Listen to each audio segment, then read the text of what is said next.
Good to have you with us here on CTV News Channel. I'm Todd Vanderhayden. Breaking news from Merritt, British Columbia in the interior of the province, where the city's 7,000 residents have now been ordered evacuated out of their homes and businesses because of dangerous floodwaters after constant heavy rain. Some of these stunning images coming into our newsroom showing the dramatic extent of the flooding. You can see homes, businesses, roads, parking lots, all submerged. There has been so much rain, there's a term for it. It's called an atmospheric river.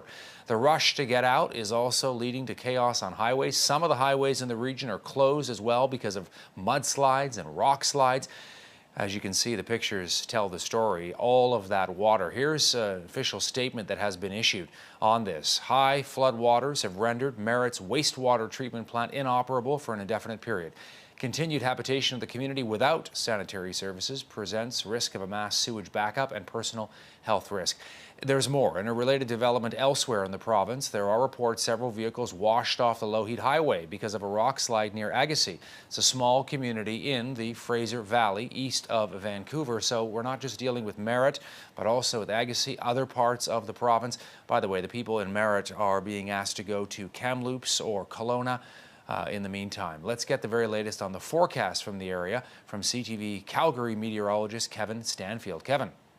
Plenty of rainfall, not just has fallen, but is continuing to fall through the BC interior. Special weather statements where the rainfall warnings aren't as necessary. You can also see in the purple there, those are some wind warnings. Fraser Valley and along Metro Vancouver dealing with those, and especially against the coastline, 90-kilometer-per-hour gusts are possible. Our satellite and radar, I brought this back about 48 hours to give you some scope of the situation as this Pacific moisture has just been injected into the interior nonstop. And the unfortunate part here, we don't have full radar coverage, especially as you get into those coastal mountain ranges, but rain is continuing to fall in those regions. And even over the last few hours, you see that is continuing. So let's just jump in and chat very quickly about Merritt. The city of Merritt, especially near Coldwater River, it's spilled over its banks, and even in just the last 20 minutes as of this record here, so we're talking about 8 o'clock Pacific Standard Time, they were evacuating communities south of the Coldwater River in their area. That's Collettville that we're talking about. Our upper air pattern showing off a hefty amount of ongoing uplift. This is eventually going to form into an Alberta Clipper. There are a number of winter storm warnings and snowfall warnings inundating the rest of the prairie provinces.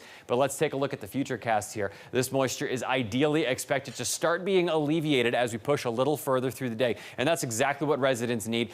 Coco Ross, local residents keeping track of the rainfall totals, and Twitter providing these locations and these rainfall totals. This is over the course of the last 3 days. A lot of these updates coming in rather early on this morning. So that is to say it doesn't include what's still to come through this area. Port Coquitlam getting up to 164 millimeters. Hope, BC, just shy of 240 millimeters. And then we see what's yet to come. Merritt looking at another 21 millimeters. Vancouver proper closer to 33 millimeters. And Coquitlam itself is aiming for another 35. Back to you. All right, CTV's Kevin Stanfield there in Calgary with the situation weather-wise. Thank you for that, Kevin. And we will keep our eye on what's happening in Merritt. We've got reporters deployed to the region. We'll bring you all the updates throughout the day right here on CTV News Channel.